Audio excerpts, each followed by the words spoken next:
I guess we're starting a video today. Anyhow, I'll give you back to test the last part of class, and I'll quit live streaming.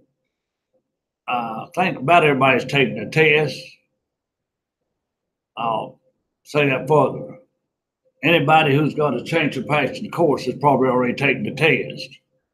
I got a couple out there live streaming, and hopefully they're passing the course, but I think you do better if you show up in class. Now, you people who showed up in class, like I'll never get Banyard. Your first name is Banyard. Yeah. I know it's not Barnard, or it's not Bernard, or it's not it's somewhere. Anyway, but people like Banyard and Monique and Mark that show up for class regularly, they're going to do pretty good on tests. And people that can't make the class or won't make the class, they're not going to do as good on a test. So forth. So that's a pitfall of live streaming. A pitfall is watching the videos, and some of mine probably don't make sense anyway if you do watch them, but to watch them and do the homework. Now,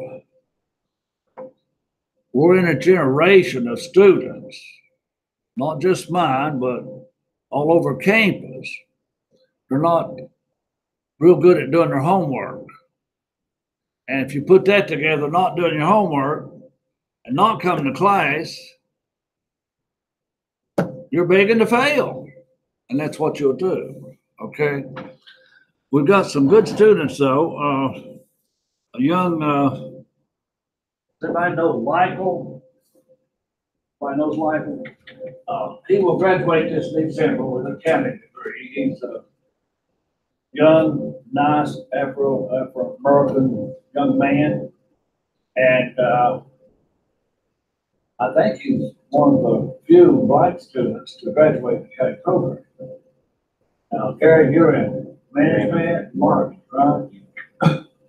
But Michael, I took some students to CPA dinner, West Virginia, and they joined the Junior CPA Society of West Virginia. So he got to go to Charleston to a job fair. And he put in applications with Brown and Edwards and other places. And they told him to call him back when he got ready to graduate. We called an accounting firm up near Marietta, Ohio. Now, Marietta, there's a river there that separates West Virginia and Ohio. I've been across it many times, went to Canton, Ohio, and even Detroit. But accounting firm up there offered the job, and he accepted it. And I don't know how much he's making. I just asked him, did he go over 40,000? He said, yes. That's not bad for a brand new graduate in an accounting firm. So, and Michael loved doing that taxes for VITA and so forth. So they're going to put him in their tax department. But that's success. For Michael, that's success. Getting his degree, getting a good job, getting started out with a good salary. So, but now Michael worked like many of you do. He didn't work maybe 40 hours like Gary does, but he's always worked. I forget what accounting firm he's working for right now. He's always worked. He's been a student worker and so forth. So everybody has the same opportunity as Michael to get your degree. I don't care if it's in marketing or management or health services, get your degree. All right, Mark, what do you want to do with your degree when you get it? I'm 100% sure. Do what? I'm not going to do what I'm doing now. I'm going to apply for some jobs probably down towards Charlotte. North Carolina? Yeah. Now, Mark, I'm guessing that you and Gary are both over 30. Yeah. Close, Gary, there, Yeah. okay. Well, what made you want to come back to college? Didn't like what I was doing anymore. I wanted the degree, hopefully to do something better. Makes my life a little more. Yeah. A lot of 18-year-olds, when they drop out of college, they learn when they get in their late 20s, early 30s, that they should have finished. Gary, what made you come back? Just personal goal. A personal goal. It's like I went straight from high school into mortgages. So I was always making good money, always in a banking industry, but I always felt like I was missing something. I'll be in the room with people and I was talking the same subject matter, but you always felt like they had one up on me. You know what I mean? So it's like, well, you don't know what you don't know. So I had the opportunity to go to school, figure out home, and find out what else was missing. When you get your degree, is there any kind of promotion or raise or anything in the future? Not necessarily for me. The top of my field would be direct endorsement for FHA and D. You just get sponsored from another bank. It's not a requirement. It's more job experience. What's your job right now? Quality assurance, quality control, back in underwriting, Yeah. due diligence, all the same thing. I started right out of high school. I started making cold calls. I didn't even know what a 1003 was. Yeah. Yeah, but my mom was vice president of sales for a mortgage broker. So after everybody left, I'd go in there and take a list and call him and say, do you want to refinance your house? I didn't know what refinance was, but slowly I started to learn the forms, how things work. Then I got to learn about the secondary market. Started buying pools and learning it. When you buy the pool, you got some time to do due diligence to take a sample and make sure you get what you paid for. So I worked contract for a company out of Galena, Illinois for about 10 years. Yeah. And it was like living like a rock star life, man. They call you every Friday, where you want to go. California, South Carolina, Texas. They paid for your hotel, gave you a car, got per diem. But your company allows you to do that? Yeah, that's what I did, contract underwriting. Then I worked at a lot in Charlotte. I was based out of. I graduated from Independence High School in Mint Hill, and we had a lot. Remember, they were thinking about making Charlotte like a banking capital for a while. So we had Equifirst, we had Wachovia, Decision One. Everybody was there, so I stayed there for a while, got to know people, and then the mortgage crash. Like everybody was out of a job at one time. So. Well, it sounds like Mark wants to have a new trade, a new profession, new something. It sounds like Gary, that he just wanted a degree to have it for his own personal satisfaction. And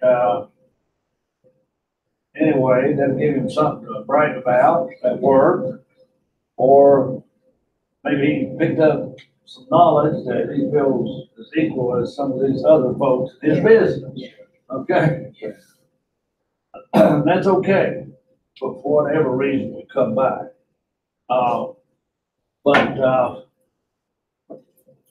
Anyway, of course, you're all ages in here. There's a couple more years, not a spring chicken.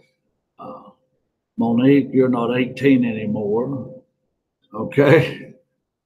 Well, hey, but for whatever reason, older people come back. They used to be my best students when I first started teaching accounting at night.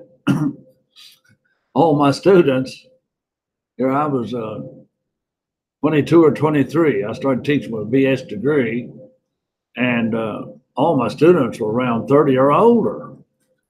And they were good students. And many of them did get promotions and different things because of just coming to get courses in accounting. And with a 2-year degree, I have at least one that's a bank president. Many of them were loan officers, and some went on to become CPAs and so forth. But even with a 2-year degree. But that was then, and this is now. And you better be thinking of a 4-year degree. At one time, a high school diploma was important. Then it became 2 years was important. Now it's 4 years is important. And pretty soon in the future, you need a master's degree. Okay. Now, Leica will almost have to get a master's degree in accounting, or at least take 30 more hours of accounting and business to be eligible to be a CPA. So 30 credits beyond what you have here is almost enough for a master's degree at most universities. And anyway, that will help him except for a CPA, and he'll get his experience. So Leica will get his CPA. He'll probably be a partner in that firm in 5 years and be making at least $100,000 in 5 years. So anyway, you like your job, Gary? Yeah, I did actually. See, that's important. Sometimes liking what you do is more important than the salary you get. Okay?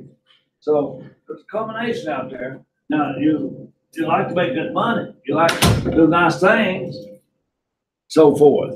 But just remember, a college degree will help you work smarter, not harder. Okay? And hopefully that works for all of you.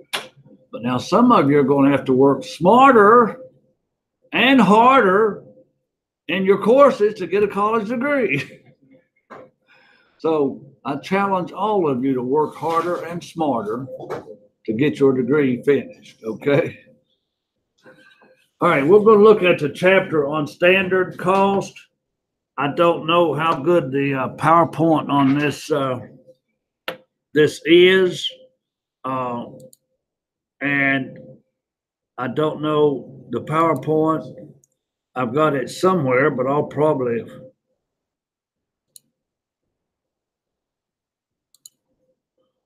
look for it in Moodle.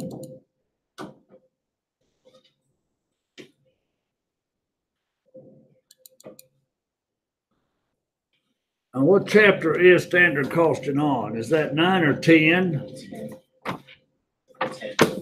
10.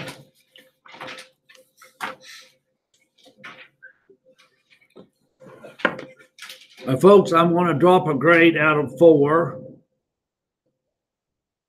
And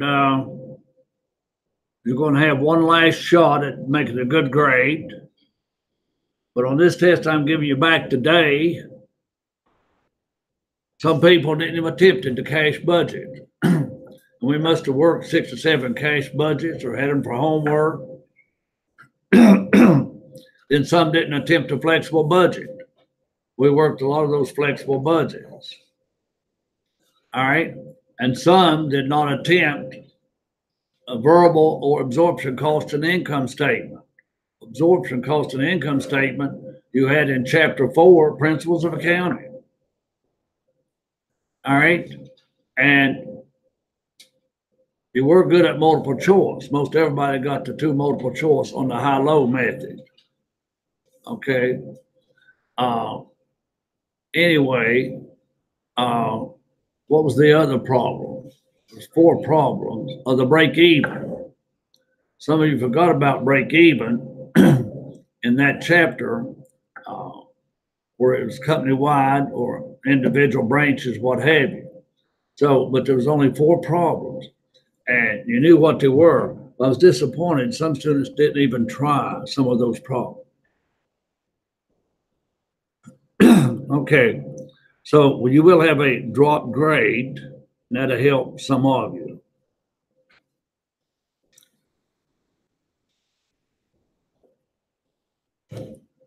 Now that's chapter 9. All right. See if you can spot a PowerPoint chapter 10 right here. I'm not going to spend long with PowerPoint. Okay. In about 20 minutes, I will end class and we'll go over your test and put a grade on your test. It's graded, but you're going to put the grade on it. Okay.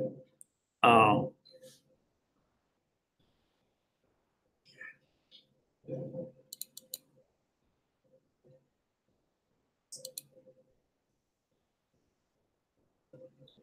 just want to look at a few things on the PowerPoint. But you know, talking, showing, none of that is like practice. You can read about standard costing. We can go over examples. I can look at PowerPoint a few minutes with you. But no matter what, nothing is like working the problems. All right. Setting standard costs. All right. Standard price per unit, standard quantity per unit. Now they say this is summarized in a bill of materials. Not necessarily. Standard quantity per unit is established sometimes nationwide for all the factories in that same business. Standard price per unit, final delivered cost of materials net of discount. So that's price of materials. That standard may be different depending where you are in the country. Now, direct labor standards, standard rate. A rate is used that reflects the mix of wages earned. We know the standard could be different. We talk about McDonald's. The minimum wage may be $12 in the DC area. Virginia, the minimum wage will be $7.35. In West Virginia, what's the minimum wage? Is it $8.75? I know it's over $8. How much? $8.25. All right. Variable manufacturing overhead standards. We haven't even looked at that one yet. Price standard and quantity standard. Standard cost card for 1 unit might look like this. How much materials? 3 pounds at $4 a pound. Labor, 2.5 hours at $14 an hour. And variable overhead, 2.5 hours at $3 an hour. And we come up even a standard price per unit, okay?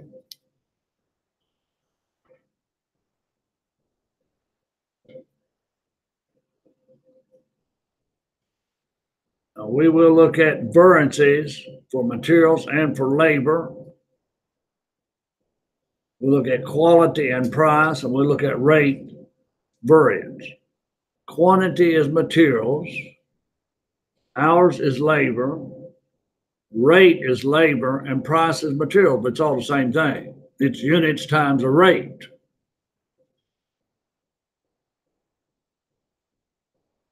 All right, now this is the little format. Not until lately have books used this.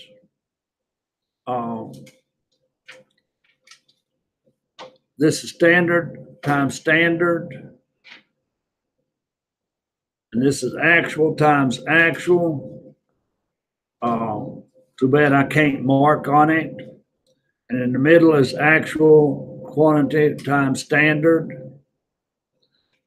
Now, if you get this format, these letters, you can work any of these problems on a test. You can just understand these 6 letters. It's not a formula.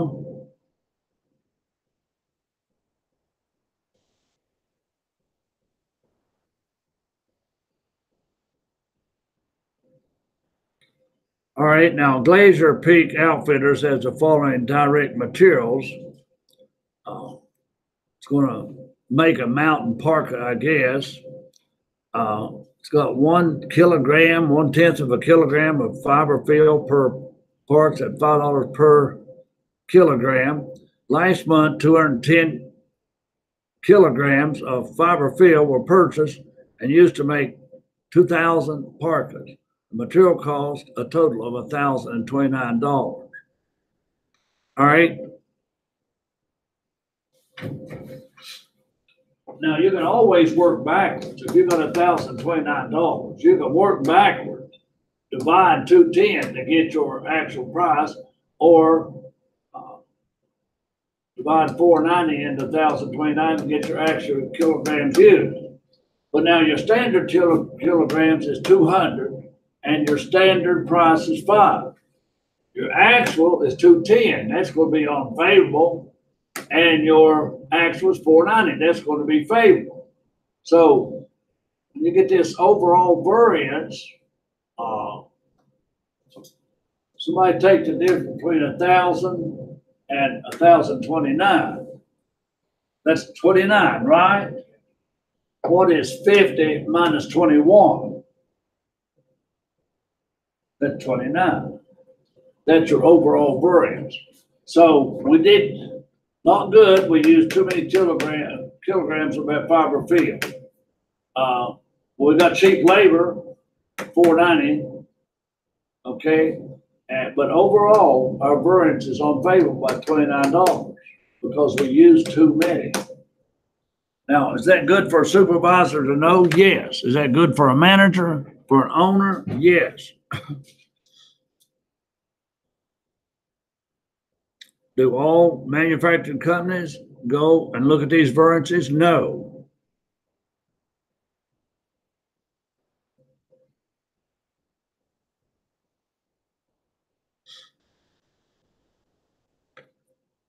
And here's just another way of calculating it, which I don't like this way, but you can set it up this way if you want. I like this way.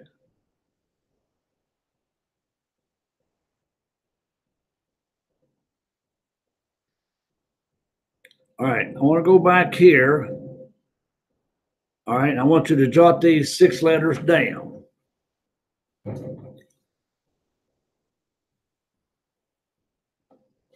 All right, jot these 6 letters down. All right, now I'm going to bring up Notepad temporary.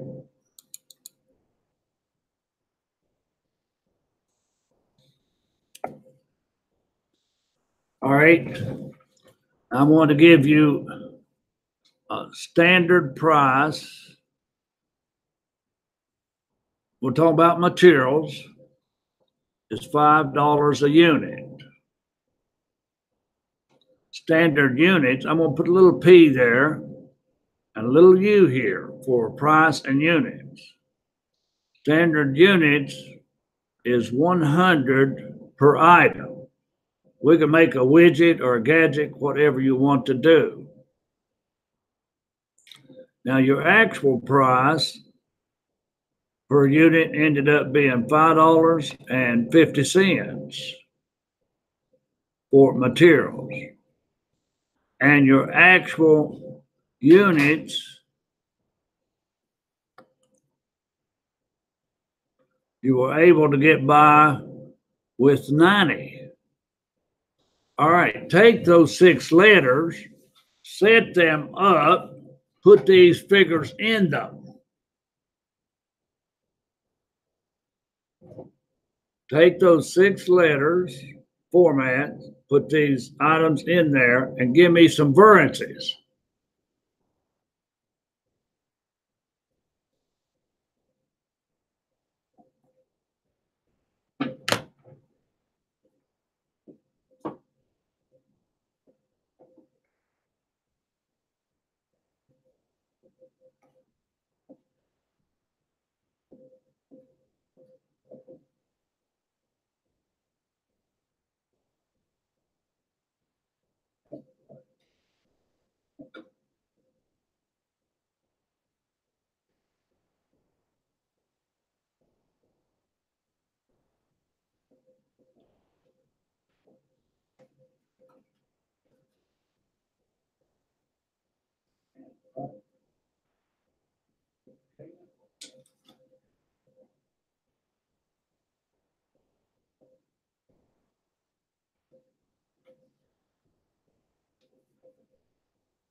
That's unusual for her.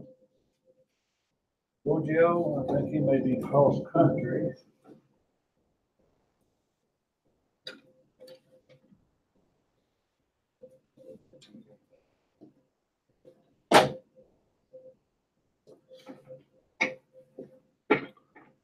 We'll look at your test later. Let's finish this problem first.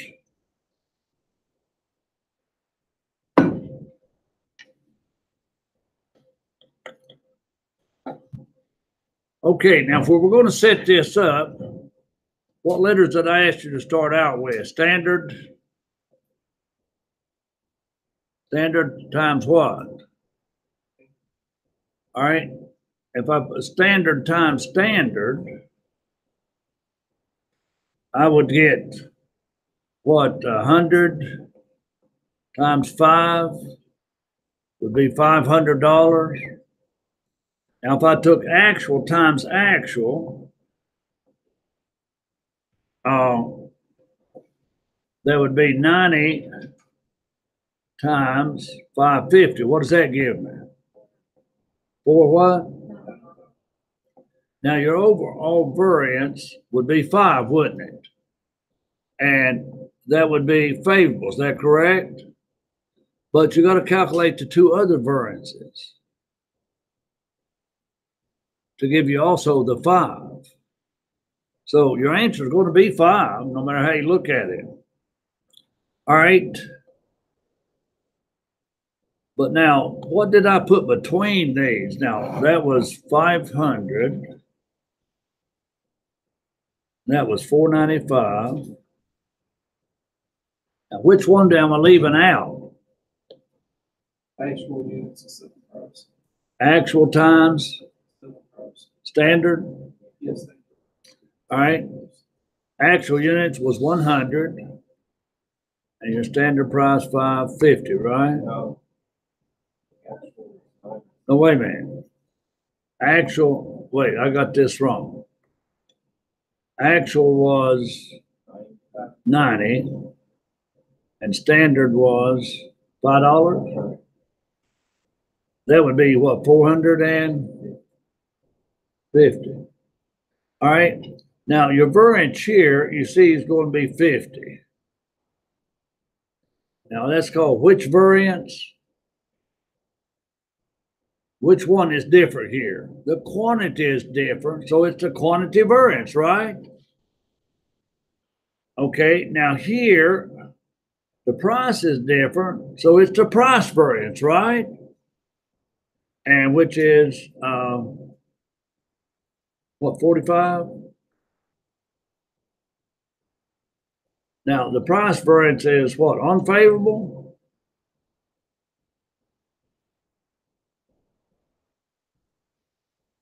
And this variance was favorable.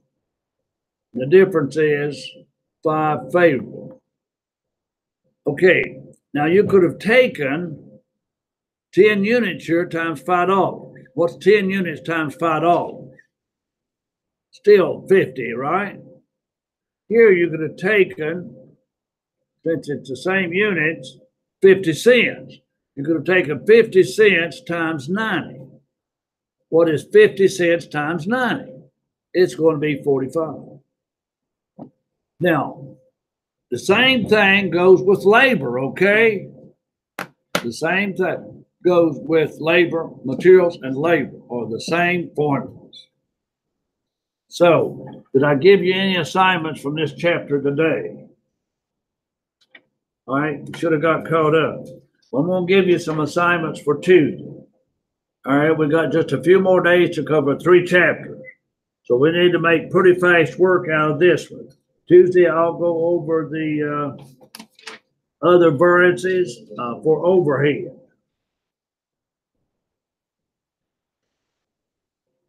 But if you would, I've asked you, did I not ask you to work the first 5 exercises? Well, I am asking you now to work the first 5 exercises. That will cover all the variances. Try to have those ready by Tuesday. Tell me you're going to work harder and smarter. Okay? And get those exercises. Okay, at this point, we're going to go over this test. And some of you are going to learn from going over this test.